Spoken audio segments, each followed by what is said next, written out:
محمد وآل محمد۔ ایک چیز امامت اور رسالت میں ایک چیز کا فرق ہے، یہ قرآن میں رسالت کے متعلق ہے کہ سب نبی برابر نہیں ہیں، تلک الرسول فضلنا بعضهم علی بعض، جی ایک نبی بعض انبیاء کو دوسروں پر فضیلت ہے، لیکن یہاں کیا ہے، ایک ہی لیول کی پوری امامت ہے، اولنا محمد، اوسطنا محمد، آخرنا محمد، کلنا محمد، پہلا بھی محمد، یعنی ولایت محمدیہ کا یہ اب آگے بڑھنا ہے تو اول بھی محمد، اوسط بھی محمد، آخر بھی محمد اور کلنا محمد، اس میں کسی قسم کی تفریق نہیں ہے ایک امام میں اور دوسرے امام میں۔ اور امامت کی سب سے بڑی فضیلت یہ ہے کہ ان کو علم دیا گیا ہے، لیکن لوگوں کو جو انبیاء کو علم دیا گیا ہے وہ ان کی خلقت کے بعد ان کو علم دیا گیا ہے، جیسا علم کی سب کو ضرورت ہے، انبیاء کو بھی علم دیا گیا ہے لیکن وہ خلقت کے بعد ان کو علم دیا گیا ہے، جیسا قرآن میں ہے کہ وَعَلَّمَ آدَمَ أَسْمَاءَ كُلَّهَا، آدم کو ہم نے علم دیا سارے اسماء کا، مطلب اس کا یہ ہے کہ ساری کائنات کا علم جو ہے وہ ہم نے آدم کو دیا، اور اس کے بعد کہا ہے کہ ہم نے موسیٰ اور عیسیٰ کو علم دیا، اور سارے انبیاء کے علم کے متعلق یہ ہے، لیکن یہ ہے کہ خلقت کے بعد ان کو علم دیا گیا ہے، لیکن علم خلقت کا جو حصہ ہے وہ ہمارے ائمہ کے لیے ہے، اور سورہ رحمان میں اس کی تفسیر ہے کہ الرحمن جی علم القرآن خلق الانسان، کہ رحمان وہ ہے جس نے قرآن کی تعلیم دی، جی علم القرآن، اور اس کے بعد انسان کو خلق کیا، مطلب یہ ہے کہ علم جو ہے خلقت کا حصہ ہے، خلقت سے پہلے دیا گیا ہے، خلقت کے بعد نہیں ہے، صلوات محمد علیہ وسلم۔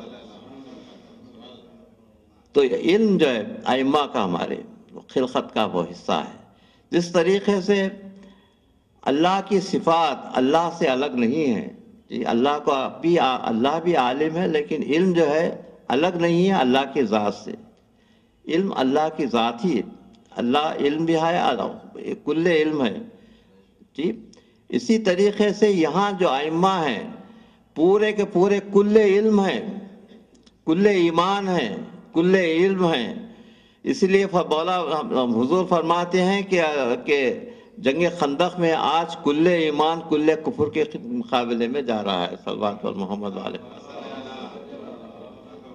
کل ایمان کل کفر کے مقابلے میں جا رہا ہے، تو خلقت کا یہ حصہ ہے علم، اور علم کی فضیلت ہے، تو مولا نے اس پر ہمیشہ اس کے متعلق علم کی اہمیت پر نہج البلاغہ میں اور اپنے خطبوں میں علم کے متعلق کافی ایمفیسس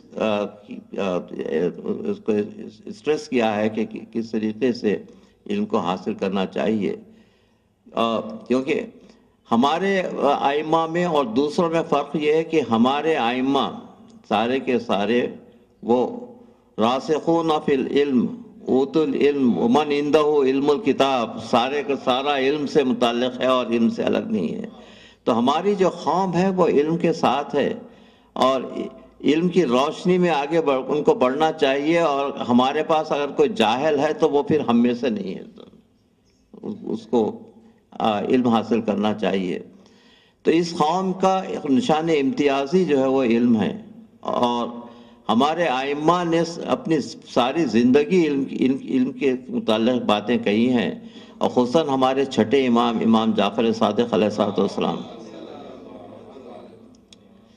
کہتے ہیں کہ علم ایکسپیریمنٹل جو علم کے جو ایکسپیریمنٹل فارم تھا، گریکس پورے سب تھیوریٹیکل طریقے سے سوچتے تھے، لیکن تجرباتی سائنس کی جو ابتدا ہوئی امام جعفر صادق علیہ السلام کے زمانے سے تھی، انہوں نے بیسک سپریشن میتھڈز بتائے اپنے شاگرد جابر ابن حیان کو، کہا کہ ہوا، پانی، آگ، مٹی یہ ایلیمنٹس نہیں ہیں بلکہ یہ سب مکسچرز ہیں، کمپاؤنڈز ہیں، سب تمام، اور طریقے جو ہوتا ہے اس سے جو ہے پیور کمپاؤنڈ تیار ہونے لگے اور علم کی ترقی ہوئی، اور مولا نے 30 سال جو ہے اپنے علم کی تعلیم دی، اور فقہ، حدیث اور کلام کے ساتھ ساتھ. تو آج جو علم کی ابتدا ہے وہ علم کی ابتدا امام جعفر صادق علیہ السلام سے. نہ صرف ہمارے ائمہ بلکہ ہمارے بھائیوں کے جو ائمہ ہیں، امام ابو حنیفہ اور امام مالک، یہ دونوں کے دونوں آپ کے شاگرد ہیں فقہ میں اور حدیث میں جو ہے. اور یہ جو ابو حنیفہ اپنی کتاب میں لکھتے ہیں کہ میں حضور کی سے جو تعلیم حاصل کیا ہوں، میں آج جس مقام پر ہوں وہ حضور کا صدقہ ہے، امام جعفر صادق علیہ السلام کا. اب جس مقام پر ہوں، تو بہت ہی فرینکلی انہوں نے اس کا کنفیس کیا ہے کہ سارے علم جو ہے ان سے حاصل کرتا ہے. تو بیسکس جو ہیں علم کے، آپ اس کو سمجھیے کہ جو بیسکس ہیں اس میں شیعہ اور سنی فقہ میں کوئی فرق نہیں ہے، لیکن جو ہے اس کی جو تفسیر، جو متشابہات کی جو تفسیر ہوتی ہے، اس کو آگے بڑھاتے ہیں. اس میں قیاس کا دخل آ جاتا ہے. ہمارے پاس قیاس نہیں ہے، کوئی چیز کنجکشن نہیں ہے، قیاس نہیں ہے. ائمہ جو کہہ رہے ہیں بس وہی ہے، کوئی قیاس ہے یہ ہمارا یہ خیال ہے، ہم نہیں کہہ سکتے کہ ہمارا خیال ہے. اس وجہ سے شروع سے لے کر ابتدا سے آج تک نہ تو قرآن میں کسی قسم کی تحریف ہوئی ہے، نہ تو جو ہے ائمہ کا جو کلام ہے اور حضور کا جو احادیث ہیں جو ہم تک ائمہ کے ذریعے سے آئی ہیں، اس میں کسی قسم کا کوئی اختلاف نہیں ہے. تو چھوٹے سے بیسک جو سبسیڈری اختلافات ہیں وہ سب قیاس کا نتیجہ ہے. قیاس ہمارے پاس بالکل نہیں ہے. تو اس لیے فلسفے کا، منطق کا اور فقہ کا، حدیث کا، کلام کا جو سلسلہ جاری ہے، امام سے اس کی ابتدا ہے، اور اس سے اور آج تک کسی قسم کا کوئی فرق نہیں ہے. تو علم جو ہے ہماری میراث ہے، اور جو ہمارے ائمہ نے ہم کو عطا کی ہے، اور یہ علم کی میراث کو لے کر ہم کو آگے بڑھنا چاہیے. تو علم. دوسری چیز جو قرآن کے متعلق اور ائمہ کے متعلق کہی گئی ہے، علم کے متعلق کہی گئی ہے. قرآن میں ذکر ہے کہ قرآن کو ذکر بھی کہتے ہیں. کہا کہ نحن نزلنا ذکر ونحن لہ لحافظون، ہم نے ذکر کو نازل کیا اور ہم ہی ذکر کی حفاظت کرنے والے ہیں. جی. اور اس کے بعد دوسرے مقام پر کہا ہے کہ فَاسْأَلُوا أَهْلَ الذِّكْرِ ان کنتم لا تعلمون، اہل ذکر سے پوچھو تم اگر تم کو کسی چیز کا علم نہیں ہے. تو ذکر بھی ہے اور اہل ذکر بھی ہیں. جی. قرآن بھی ہے اور قرآن کی تعلیم دینے والے بھی ہیں، ذکر بھی ہے اور اہل ذکر بھی ہیں. اور ہمارے حضور کی فضیلت یہ ہے کہ ایک ہاتھ میں ذکر اور دوسرے ہاتھ میں اہل ذکر. صلوات بر محمد و آل محمد. ذکر اور اہل ذکر دونوں ساتھ ساتھ ہیں. اس لیے فرماتے ہیں کہ انی تارکم فیکم الثقلین، کتاب اللہ ہے وہ عطرتی و اہل بیتی ان لم تمسکتم بہما لم تضلوا بعدی، کہ میں تم میں دو گراں قدر چیزیں چھوڑے جاتا ہوں. ایک ثقلین، کہ ایک تو کتاب خدا ہے اور دوسری میرے اہل بیت ہیں. ان دونوں سے تمسک، دونوں سے، دیکھیے ان دونوں سے، صرف قرآن سے نہیں، صرف کتاب خدا کافی ہے کہنا ٹھیک نہیں ہے.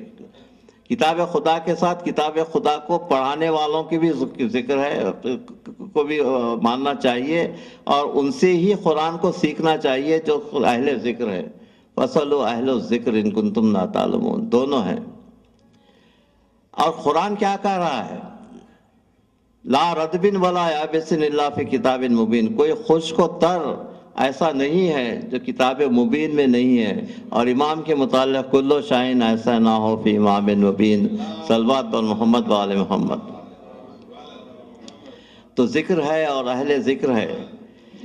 لیکن یہ فَاسْأَلُوا أَهْلَ الذِّكْرِ جو ہے وہ ایک نقطے کی طرف آپ کی توجہ دلانا چاہتا ہوں کہ فَاسْأَلُوا أَهْلَ الذِّكْرِ، اہل ذکر سے پوچھو. اگر تم نہیں جانتے ہو تو کیا پوچھو؟